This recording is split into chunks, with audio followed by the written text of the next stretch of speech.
dos características, son doblemente funcionales.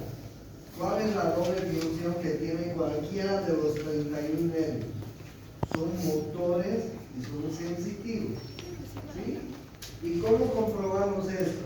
Imagínense que una persona tenga un accidente de tránsito y seccione, a consecuencia del accidente, seccione la médula a nivel torácico, en la última parte de las vértebras de la médula torácica.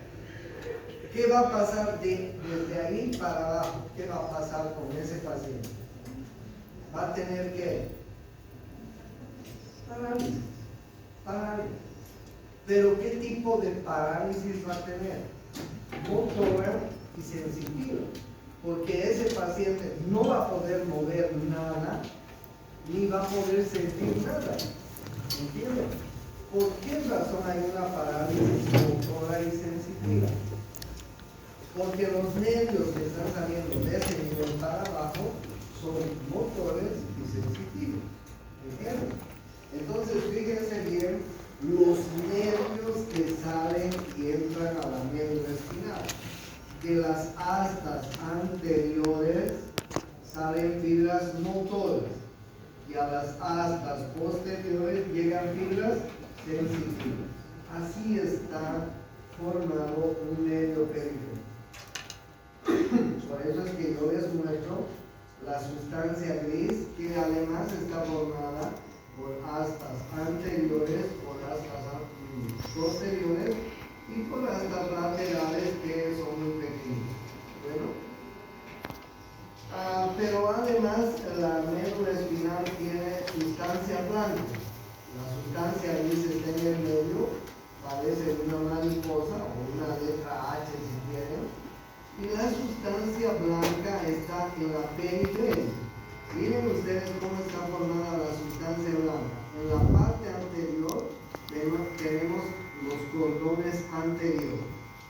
En la parte lateral tenemos los cordones laterales y en la parte posterior tenemos los cordones posteriores de la médula espinal. ¿Qué quiere decir cordón anterior, cordón lateral y cordón posterior? Estos cordones están formados por los axones de las neuronas. Es más o menos como el cable de la luz. ¿Ustedes han pelado alguna vez un cable de luz? Y dentro de ese cable de luz hay numerosos filamentos, ¿no es así?, que conducen la corriente eléctrica. Si alguna vez han tenido la necesidad de hacer esa experiencia, dentro de un cable de luz hay numerosos filamentos. Imagínense que acá el cable de luz es la vaina de mielina y los filamentos son los axones. ¿Okay? Entonces, bien, los cordones, el cordón anterior, el cordón lateral y el cordón posterior, están refiriéndose a fibras nerviosas que están subiendo y están bajando hacia el cerebro desde el cerebro. ¿Okay? Entonces, bien, en la médula espinal vamos a tener astas anteriores, de las cuales salen fibras motoras, astas posteriores, a las cuales llegan fibras sensitivas. Esa es la sustancia blanca. Y vamos a tener la sustancia blanca alrededor. La sustancia blanca está formada por cordones anteriores, cordones laterales, cordones posteriores en la parte posterior. Ahí les está mostrando los filamentos de la raíz central del nervio espinal. Estos filamentos que les está mostrando la imagen, ¿qué tipo de fibras son? ¿Motoras o sensitivas? Motoras. No se olviden que de la raíz anterior, del asta anterior, salen fibras motoras. Y ahí les está mostrando las fibras de la raíz dorsal. Esas fibras son sensitivas. ¿Está claro? Bien. En la médula, no se olviden que las fibras sensitivas, antes de entrar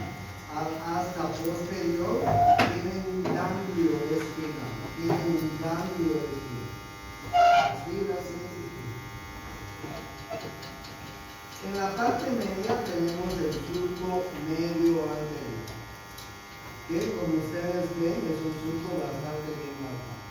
Tenemos las astas anteriores, tenemos las astas posteriores de la médula espinal.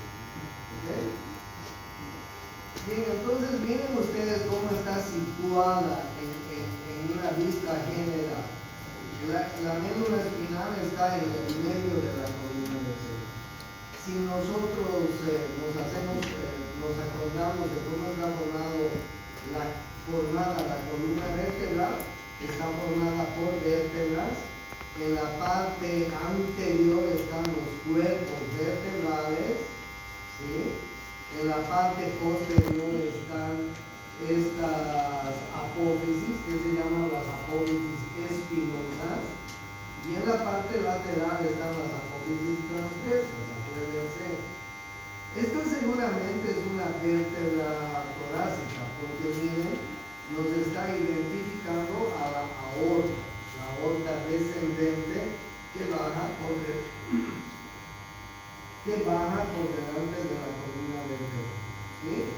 Y además nos están identificando a los pulmones que están hacia los lados. O sea, seguramente estamos hablando de una vértebra torácica a nivel del cuerpo, ¿sí? Entonces, bien, ahí tenemos el espacio epidural. El espacio epidural es el espacio que está por fuera de la dura madre. ¿Cómo se llama el espacio que está por fuera de la dura madre? Se llama espacio epidural. ¿Y cómo se llama el espacio que está por dentro de la dura madre? Subdural. ¿Ok? El espacio que está por debajo de la aracnoides se llama espacio subaracnoide. ¿Ok? Si yo les muestro, imagínense que voy a hacer el ejemplo en el cráneo. Este es el cráneo. Debajo del cráneo está la dura madre. Debajo de la dura madre está la aracnoides y debajo de la aracnoides está la tía madre. Este espacio por fuera de la dura madre es el espacio epidural. ¿Sí? Este espacio por debajo de la dura madre es el espacio subdural. Este espacio debajo de la aracnoide es el espacio subaracnoideo. ¿Por qué el espacio subaracnoideo es importante? ¿Por qué es importante este espacio? Porque en ese espacio vamos a encontrar líquido cefalorraquídeo. ¿Ok? Y lo mismo pasa en la médula espinal, porque no se olvide que las meninges están envolviendo al encéfalo y a la médula espinal. Entonces el espacio subaracnoideo es importante porque por debajo del espacio subaracnoideo, en ese espacio mejor dicho, vamos a encontrar el líquido cefalorraquídeo. ¿Ya? Ahí pueden ver el nervio ventral de la médula espinal. Ese nervio ventral es motor. Ahí pueden ver el nervio dorsal de la médula espinal que está en la asta posterior. Ese nervio es sensitivo, esas fibras son sensitivas. Pero fíjense, esas fibras posteriores, antes de entrar a la médula espinal, tienen un ganglio. ¿Ven el ganglio? En ambas partes? No se olviden de ese ganglio espinal, porque enseguida les voy a hablar de las fibras de conducción. El ganglio espinal, entonces, muy importante en las fibras posteriores. Tenemos la apófisis espinosa de la vértebra, las apófisis transversas de la vértebra, tenemos los ganglios simpáticos del sistema nervioso simpático y tenemos algunos ramos comunes. Entonces, bien, si yo les muestro la médula espinal tal cual es, en la parte anterior tenemos la cisura media anterior. La cisura media anterior. ¿Qué pasó? Ok, gracias. Muy bien, cisura media anterior. Pensé que alguien estaba racionando ahí atrás.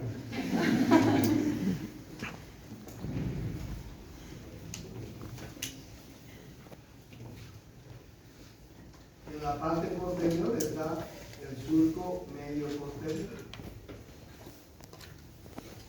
En el medio de la sustancia gris, tenemos el conducto central o conducto del epéndimo también se llama.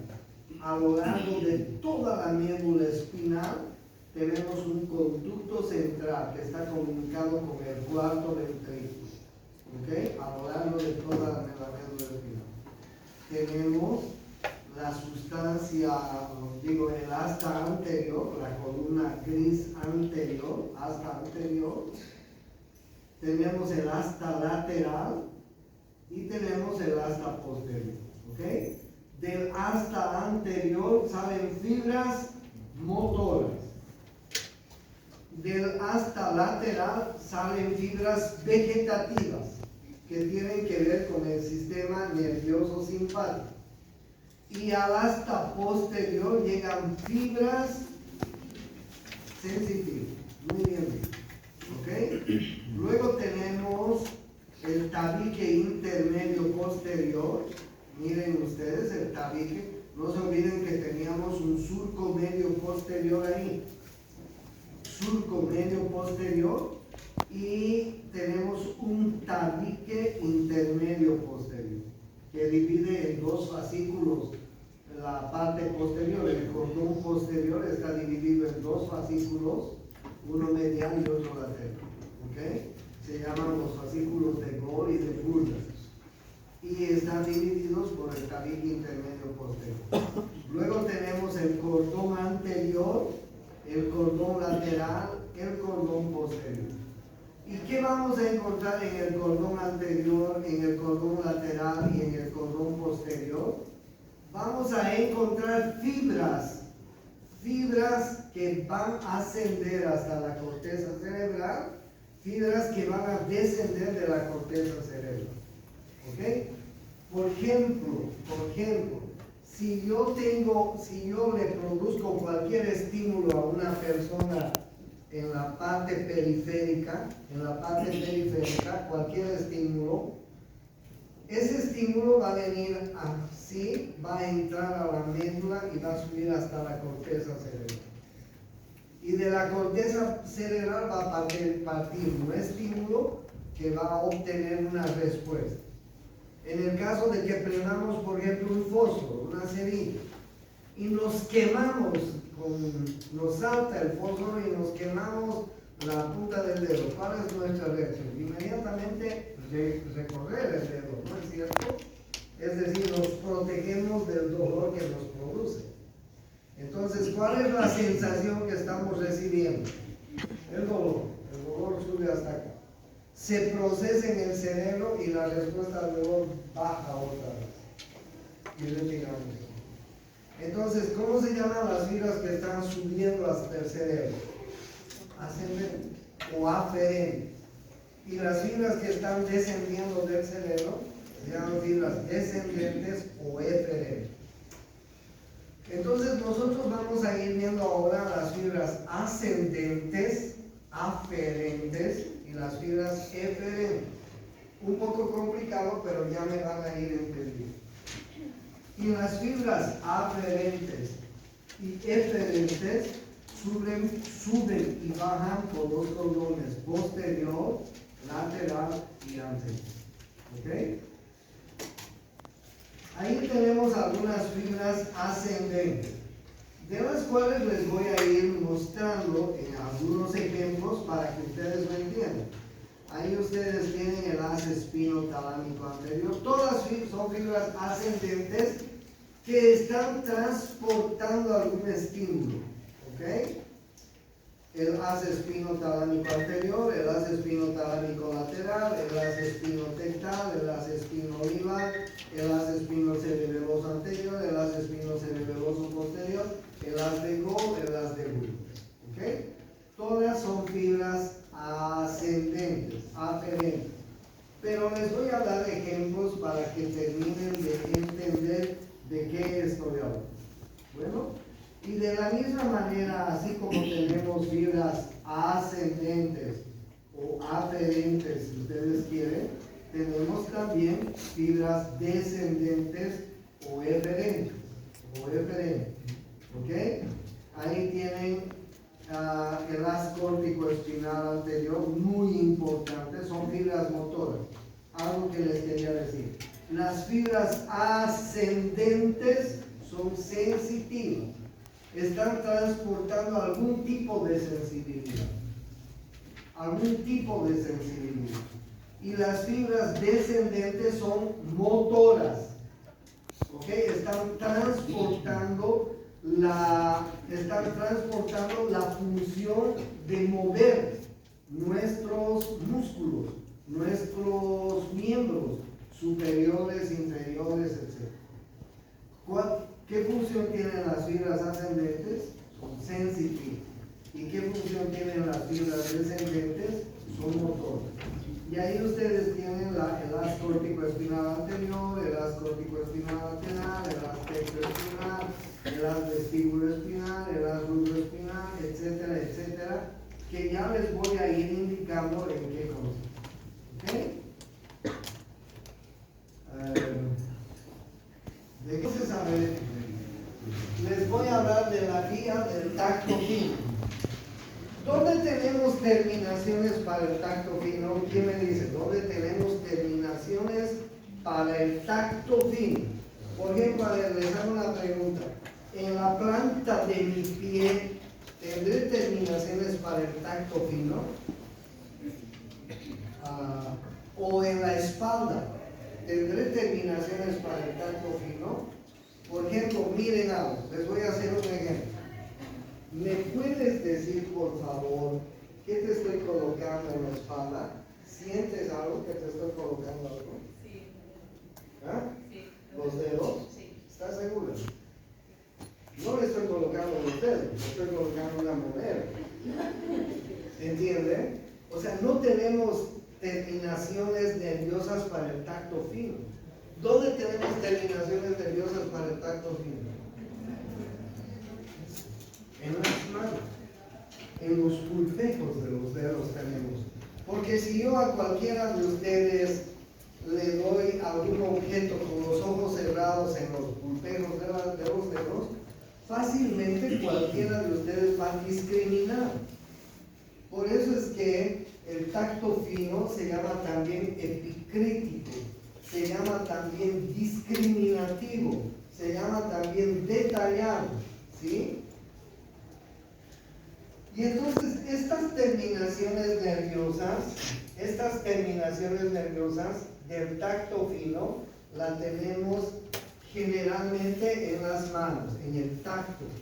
Imagínense, por ejemplo, ustedes, los dentistas, cuando están trabajando con esas sus fresas, esos sus tomos, esas cagadas con las que nos están cuidando. Ustedes pueden sentir el momento en que llegan a una estructura y tienen que parar, ¿sí? El trabajo del odontólogo es súper fino porque tiene que tener un buen tacto para llegar a donde quiere llegar y no pasarse de allá, ¿no es así?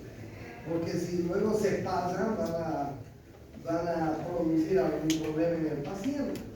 Entonces, el tacto fino lo tenemos en la periferia, en la parte distal de los dedos. En ningún otro lado más. Imagínense que yo a vuestra compañera le he dado en la punta de los dedos una moneda sin que ella sienta. Ella va a sentir y me va a decir, doctor, esto es una moneda. Y si quiere le digo el valor de la moneda, es una moneda de 2 pesos, de 1 peso, de 5 pesos. ¿Podríamos distinguir? Sí. Miren cómo viaja eso.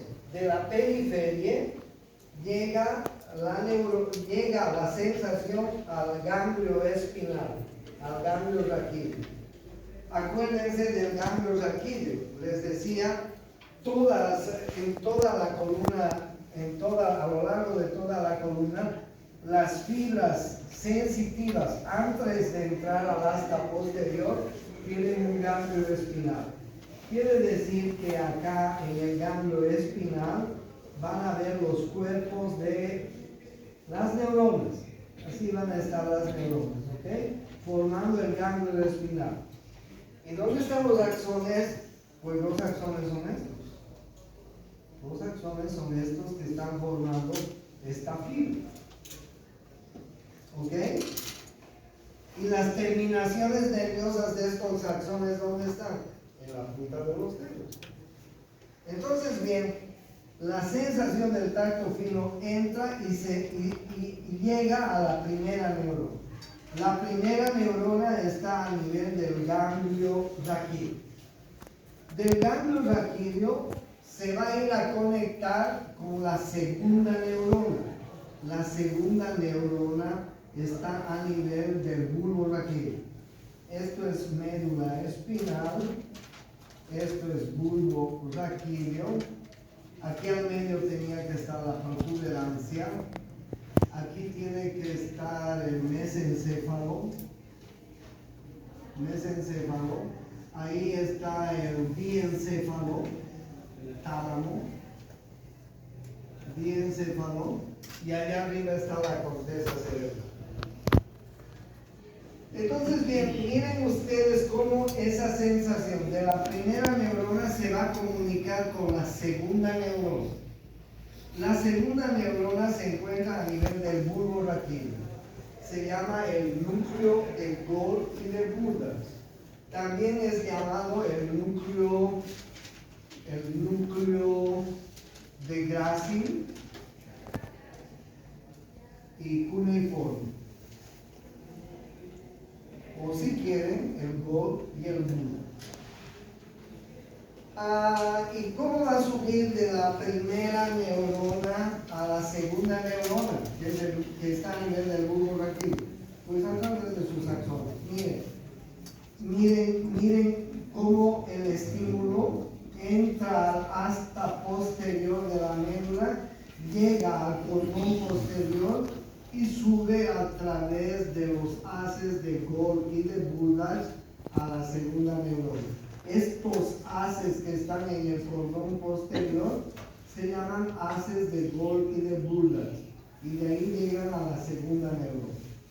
De la primera neurona, la sensación del tacto fino, las fibras nerviosas van a entrar al asta posterior, sensitivas, cordón posterior, y van a subir por los haces de Golgi y de Boulders hasta la segunda neurona. La segunda neurona se encuentra a nivel del bulbo raquídeo y se llaman los núcleos de Golgi y de Boulders en el bulbo raquídeo. La segunda neurona se va a sinapsear con la tercera neurona. La tercera neurona se encuentra en el tálamo, en el núcleo lateral ventral dorsal del tálamo.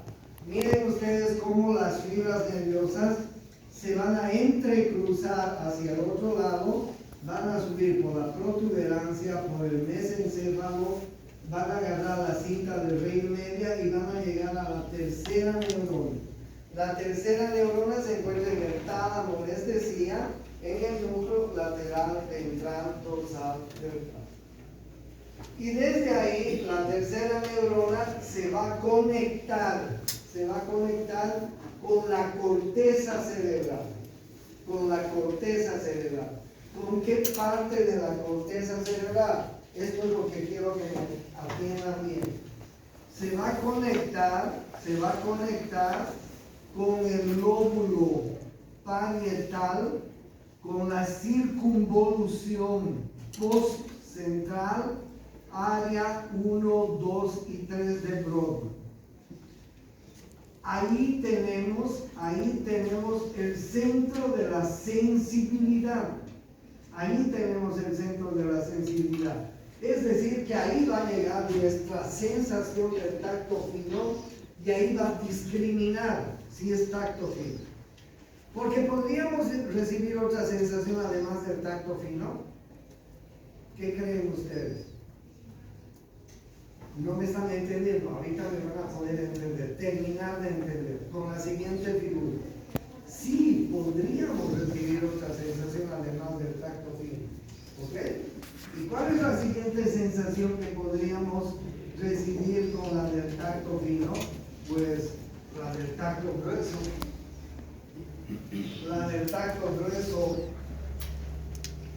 claro, pero además algo muy importante que quiero que ustedes sepan.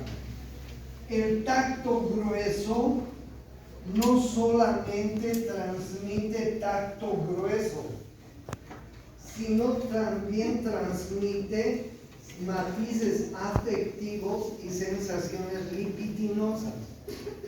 ¿Qué quiere decir un matiz afectivo? Cuando nos vemos, ¿cómo nos saludamos? Ese es un matiz afectivo. Este es un matiz afectivo. Si nos damos un besito, ese es un matiz afectivo. ¿Sí? Si ustedes se despiden de la casa y la mamá les da un besito en la frente, en la mejilla, ese es un matiz afectivo. O si un par de novios se encuentran, un novio y su novio se encuentran y se dan un beso en la boca y se agarran de la mano, se abrazan, se acarician, ese es un matiz afectivo y una sensación libidinosa. O sea que esta vía del tacto grueso no solamente transmite el tacto grueso. Tacto grueso significaría, ¿qué te estoy poniendo aquí? Ella me va a decir su mano, ¿no es cierto? Ese es el tacto grueso. Pero no solamente transmite ese tacto grueso, sino también transmite matices afectivos y sensaciones libidinosas. Un matiz afectivo, imagínense a una mamá que recién ha parido, que le está dando teta a su bebé. Y el bebé está mamando, tomando la teta de su mamá. ¿Se imaginan qué matiz más afectivo debe ser eso? ¿Se imaginan eso? ¿Qué afectividad debe ser para la mamá y para el bebé? Debe ser totalmente afectivo, ¿no es así?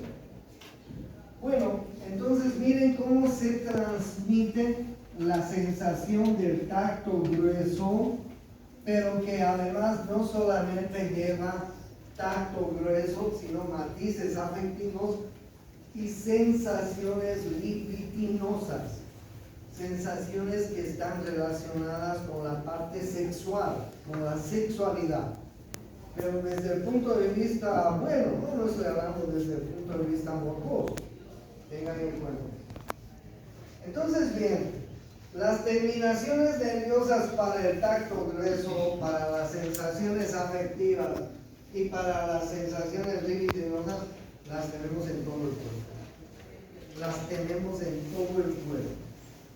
Las terminaciones. Estas terminaciones nerviosas van a transmitir esa sensación a la primera neurona. ¿Dónde se encuentra la primera neurona? Se encuentra en el ganglio raquídeo, como siempre.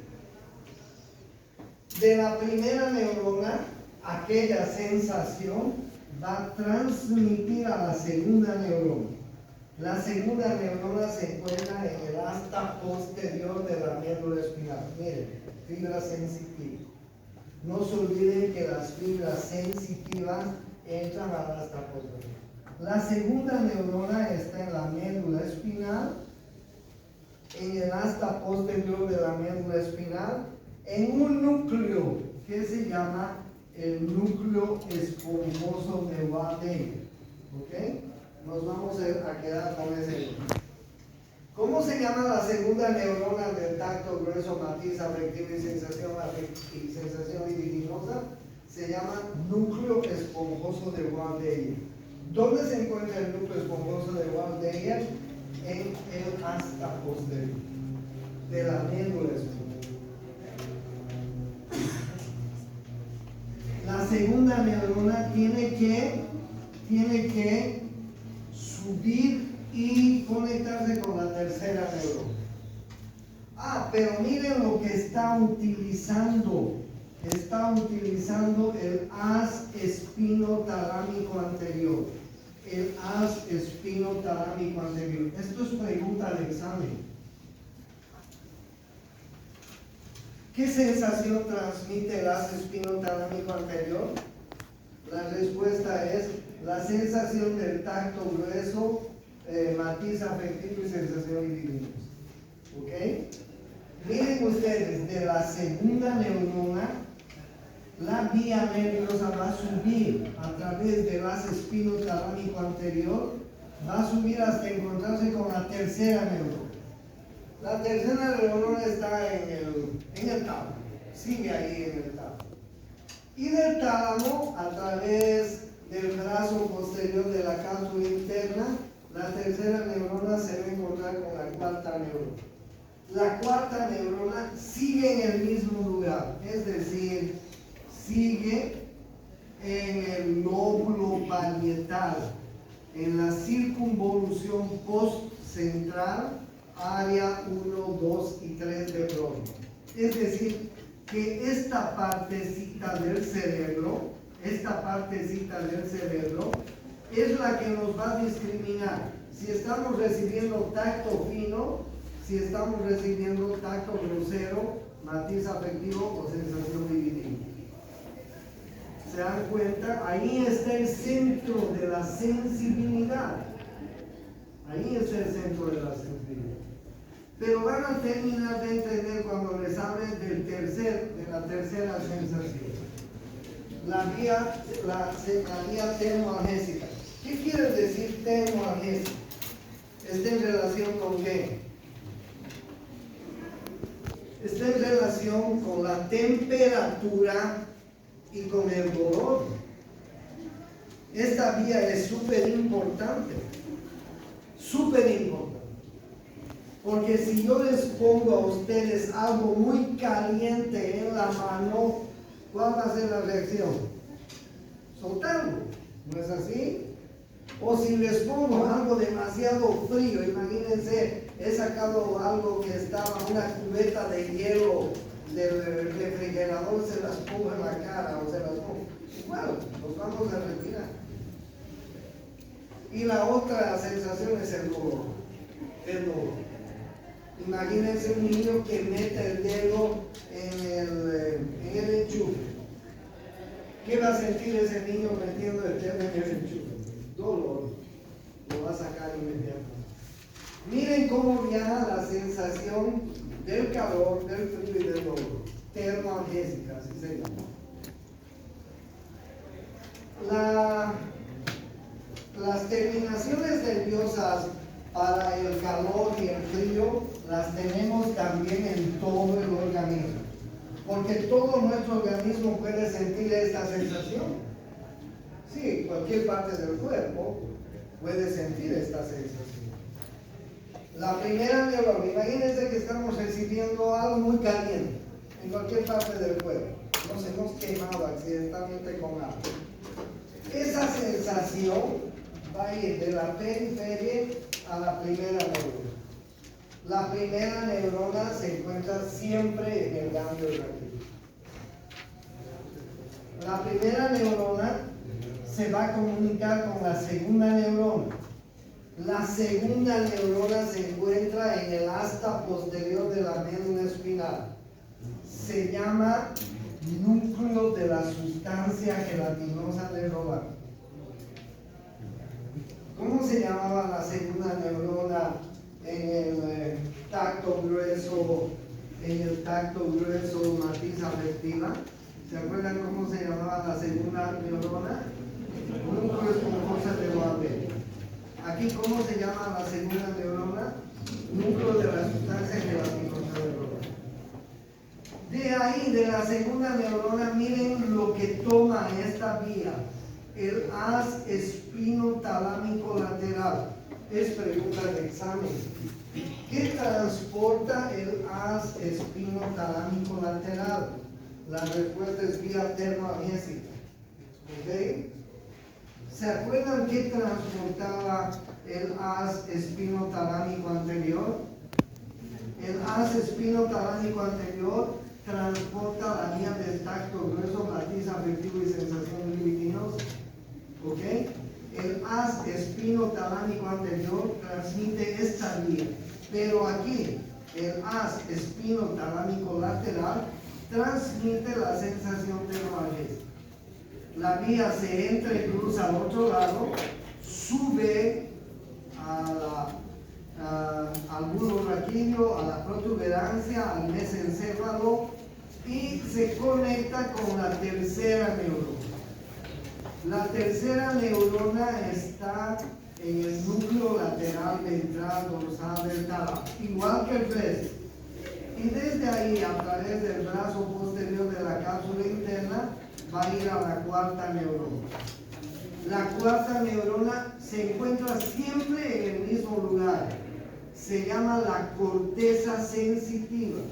El área, es decir, el lóbulo parietal, la circunvolución postcentral, el área 1, 2 y 3 de Brodmann, es la parte del cerebro que va a discriminar si lo que estamos recibiendo es una vía de calor o de dolor, es una vía del tacto grueso o es una vía del tacto fino. Ahí encontramos la corteza que va a definir qué tipo de sensación estamos recibiendo. Porque la sensación que podemos recibir es tacto fino, o es tacto grosero, matiz afectivo y sensación libidinosa, o es termoadhesivo. Pero cualquiera de estas sensaciones sensitivas tienen su centro de discriminación en la corteza cerebral. ¿En qué parte de la corteza cerebral? En el lóbulo parietal. ¿En qué parte del lóbulo parietal? En la circunvolución postcentral, detrás de la cisura del volante. Por eso se llama circunvolución postcentral, o mejor dicho, área 1, 2 y 3 de Brodmann. ¿Ok? Entonces lo que tengo que pedirles que ustedes aprendan la vía del tacto fino, la vía del tacto grueso y la vía termoadhesiva. Por favor, sáquenle una foto a este cuadro. Esto tienen que saber de memoria. Hay otras dos vías que se llaman las vías propioceptivas conscientes, las vías conscientes directa y cruzada. ¿Ok? No quiero que se aprendan de memoria estas vías propioceptivas conscientes, directas y cruzadas. Una vía propioceptiva inconsciente, directa y cruzada. Pero quiero que sepan que existen. Estas vías existen y están además conectadas con el cerebelo. ¿Ok? Y son vías que están relacionadas con cada actitud que adoptamos en cada momento. Por ejemplo, miren ustedes cómo caminamos los seres humanos. Miren cómo caminamos. Estamos utilizando una vía propioceptiva. No es que yo me concentro para caminar así y no caerme y perder el equilibrio, ¿no es cierto? Caminamos nomás. O si tenemos que correr, pues adoptamos una posición y corremos y mantenemos el equilibrio. O si hay una jovencita que hace ballet, comienza a bailarnos el ballet y termina el ballet y no se acaba y no tiene el equilibrio. O si hay un jugador de fútbol que mete el gol de chilena, no es que después de meter el gol de chilena tenemos que llevar la terapia intensiva, porque mantiene el equilibrio. O sea, hay ciertas cosas que sin darnos cuenta mantenemos el equilibrio y forman parte de las sensaciones propioceptivas inconscientes. Por ejemplo, siéntense, nos sentamos, ¿sí? Párense, no nos caemos al pararnos, ¿no es cierto? Ni al sentarnos nos estamos yendo al suelo. Estas vías propioceptivas, inconscientes, directa y cruzada, también tienen unos núcleos en el asta posterior. Y también tienen unas vías que las transportan hacia el cerebro. Solo quiero que las conozcan, que no las aprendan de memoria.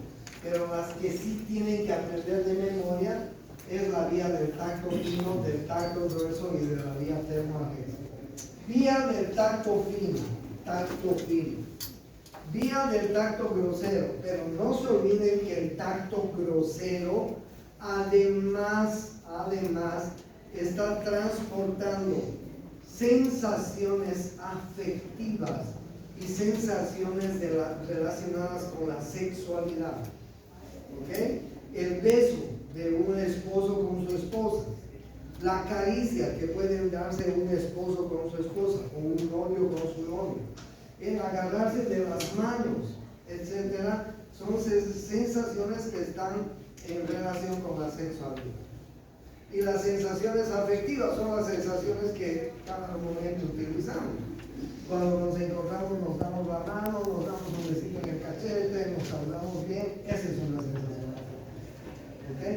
El tacto grueso transmite sensaciones del tacto grueso, afectivas y relacionadas con la sexualidad. La vía termoangésica, sensaciones relacionadas con la temperatura, calor, frío y con el dolor. Y la vía del tacto. ¿Okay? ¿Se entendió? Esas son las vías ascendentes, las vías aferentes. ¿Y qué hacemos con las vías eferentes? Porque todas estas vías aferentes van a llegar a la corteza, al lóbulo parietal, a la circunvolución postcentral, al área 1, 2 y 3 de Broca. Pero de ahí tiene que haber una respuesta, ¿no es así?